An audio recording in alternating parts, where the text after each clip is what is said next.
Does your organization have a sailing ship syndrome? I believe I found the perfect analogy for what's happening with many of the quote-unquote leading physical access control systems in our industry. This and a bunch more we're breaking down today. I'm Lee Odess, and this is Secured. Let's get into it.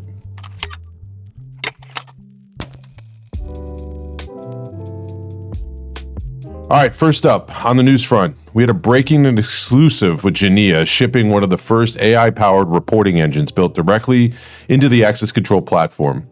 Security teams already collect vast amounts of access data. The problem has never been the data itself. It's been turning that data into usable insights without spreadsheets, manual exports, or specialized reporting skills.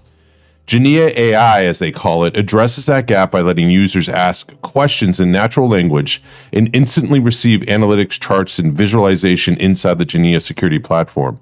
There's no external tools, no waiting, no manual reporting workflows. This matters because, as we've written, physical security is no longer just a hardware industry.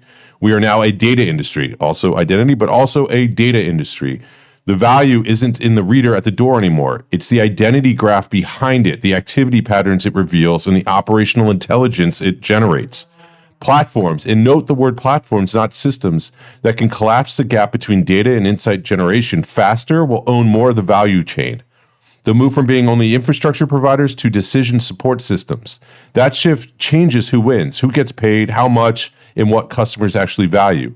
The gap between data collection and insight generation has historically been a control point for consultants, third-party analytics tools, and manual labor. Genea is collapsing that gap and pulling more value into the platform itself. This is what platform economics look like in practice. It's super smart. Genea AI, it becomes available February 15th as part of Genea Security, the platform just rolled out. On the 19th of February, I'm actually going to be holding an AMA in the FISEC Collective Slack group. And just like it sounds, you're going to be able to ask Mike McSenti from Genea anything and everything. All you have to do is join us on the Slack to submit your questions and also watch it live. So if you're not part of Slack, let me know and I'll get you there. Somewhat in the same realm, we had news also where Bearing, who you may have not heard of, I would definitely take a look at them. They just closed an oversubscribed $4.5 million seed round to do something super simple. They're bringing physical security operations into ServiceNow. So Genea bring it into Genea. Bearing's going to be bringing it into ServiceNow. So for decades, physical security workflows, assets, data, they've lived outside the enterprise system of record. It's disconnected, fragmented, and invisible to the rest of the organization. Bearing is changing that by building natively on ServiceNow. And that platform, it's trusted by more than 85% of the Fortune 500, which is nuts. The round was led by AZ VC with continued backing from High Alpha and participation from PHX Ventures and Lightbank. Here's why this matters in our industry. This is not a hardware play. This is a platform play. Bearing is betting that physical security wins by embedding into the enterprise workflow engine, not by standing next to it.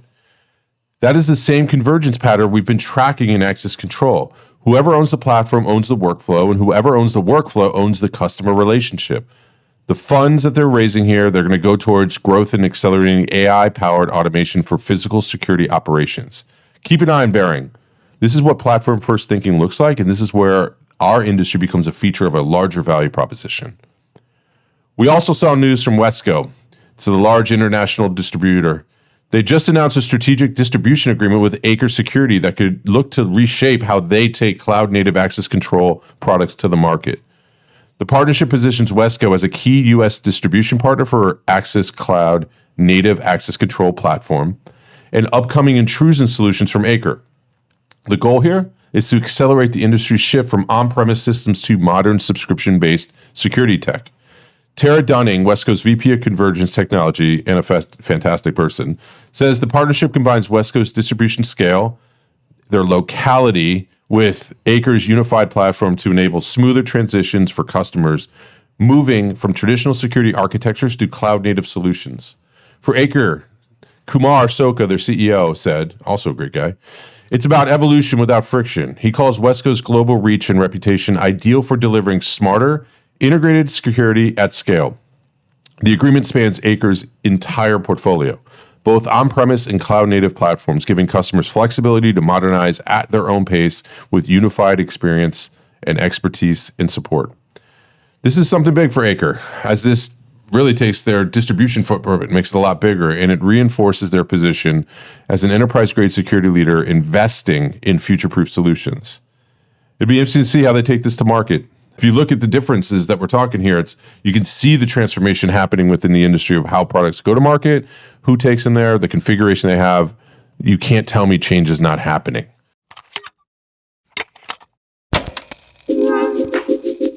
Speaking of that, so I mentioned now as we move to the security breakdown in the briefs, let's talk about that. So on Monday, I shipped the Access Control Executive Brief 133. Here's what it was about. It's called the platform squeeze. And based on a response to it, it might be one of the most important structural arguments I've made about where the industry is heading.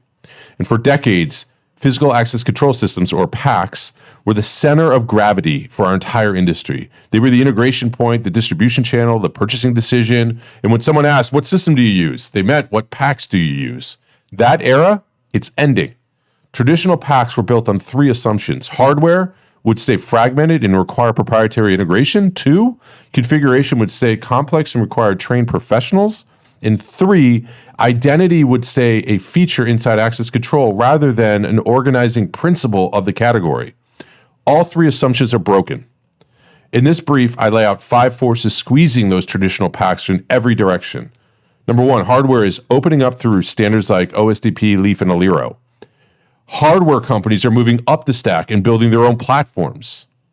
AI is collapsing configuration complexity from weeks to minutes. Middleware is aggregating identity and making PACs and implementation detail. And lastly, modern software companies are delivering user experiences that make legacy interfaces look like they were developed in 2005, because they were. But here's the deeper pattern beneath all 5 forces. Physical security is becoming an identity industry, like I said before. Access control was organized around doors. It's now being reorganized around identity, which is data. And whoever owns the industry's identity database owns the future. Some PAC vendors are making moves here. Look at like what AMAG just announced. ACRE's got, like all these guys. Some are not. The ones that survive will become identity platforms, vertical specialists, or middleware. That's it. Everybody else, they become legacy. This is not a product critique at all. It's not a product critique. It's a structural argument. If you didn't get the brief, let me know. Sign up. Love to have you as a member. We'll get this out to you. This is the type of discussions we have there.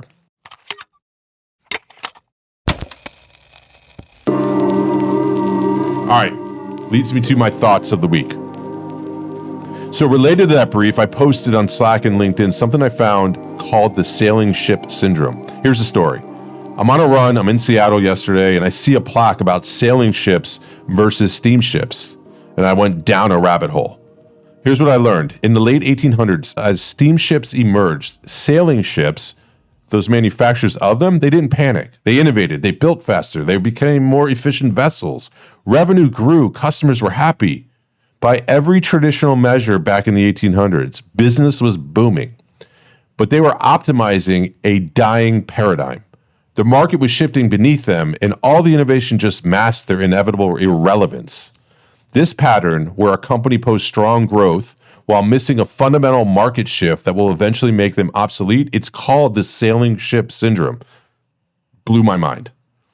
Now, if we look at the legacy electronic access control platforms, the systems they've built, it's impressive. I get it. It's an ecosystem. They've grown 5 to 12% a year. They've even expanded features and they've been deepening their reach. But the world is moving toward open, interoperable, cloud-native, AI-first architectures where value lives in data, identity, and outcomes, not in proprietary platforms that are controlling and keeping bad people out, go beep, and lock and unlock. Not happening. So here's my question. How are some of the legacy platforms not sailing ships in this analogy? And I'll pick one just to drive controversy and conversation. Convince me Genetec's not one. And talking about why I was in Seattle, I was there to visit SAFR, and I went in with this idea in question. Do they have the right to win? And side note, I forgot about how far away Seattle is from DC. When I got there, it was the day after the Seahawks just won the Super Bowl. People were pumped. There was an incredible buzz in the air. And personally, for me, Seattle's meaningful. It's one of the first markets I worked in right out of school. I got a ton of experience there. I learned a bunch. And also, I found something that I'm in love with. It's called a crumpet. If you haven't had one, check it out. I know it's weird, Seattle crumpets, but do it. It's amazing and worth the visit. But back to SAFR. So they're part of Real Networks. And if you would, look up Rob Glazer, the CEO. His story is genuinely impressive. It's crazy what he's been across. Check out Rhapsody. What struck me with them is their culture of innovation, the depth of talent, and the resources they've assembled. But more importantly, they showed me something I hadn't fully grasped before. Through this conversation, I finally crystallized what it was to me. There's a difference between electronics and intelligence. We spent decades optimizing electronic access control to have better readers, faster controllers, and more credentials. But that's hardware thinking. The real opportunity isn't in electronics, it's in intelligence. Identity, again, owns the future. And they are taking it even further, which I love, this whole idea around human-centric identity. And that shift from managing doors to understanding identity and behavior in the human, that's the game we should be all focused on. Thank you, SAFR, the team, for having me. I'm going to write this up in a brief that's coming out soon. Always love meeting the companies and the people, and I'm grateful for the opportunity. So in short, do they have the right to win? Absolutely, 100% yes. To me, comes down to time horizons. We also launched ACS 26. It's coming to Auckland and Hamilton, New Zealand, October 7th and 8th. Yep, New Zealand. And I'm pumped to be partnering as the city host with Gallagher Security. I've been there a handful of times. It is not something you want to miss. The place is amazing. It's also wild that we started this short sort of experiment here of, 4 years ago in Washington, D.C., doing the first ACS. Then we went to Zurich in partnership with Google, and the city host was Dormicaba. San Sebastian, Spain after that, city host Salto. And we even did a regionally focused one in Sao Paulo with Google again. And now we're going to New Zealand. We will be keeping a lot of the same of what we've done because the pattern seems to work. But in our great desire to make it even more impactful, we built it into more of a networking event, more Q&A, and a ton more conversations. The theme for this one is Our Moment. And that moment is from doors to identity. It covers platforms, convergence, software, data, and the shift in value creation. It's how capital shapes strategy, covers M&A, consolidation, spinoffs, investors, operators, and financial discipline. Legacy meets reinvention, covers installed base, transformation stories, hard trade-offs, and execution risks. People, platforms, covers talent, leadership, culture, org design, and the human bottlenecks to scale. We expect about 150 people. So far, response has been great. We have more space for Q&A and networking. We're lining up speakers now. Should be an awesome show and experience. Hope to see you there. That leads me to next week. I'm currently here recording in LA. I'm at the Leaf Connect event. With over 40 companies in the attendance here, I think we can call this momentum, but I'd call it conviction. We need and desire this interoperability. We need and desire this community. It's a privilege to have the opportunity to be here emceeing the day and a half event. I'll have a full readout for you next week, which happens to be a short week because of President's Day, and I'm taking the day off on Wednesday. Keep in mind, we got the AMA with GMA, I put those together, on the 19th. Let me know if you want to be part of it. Should be a great week. We'll bring it to you in Slack, on LinkedIn, and in our briefs, and also here every week. If this episode was useful, send it to someone on your team. Until then, keep pushing, keep engaging, and I will see you next week. I'm Lee Odess, and this is Secured.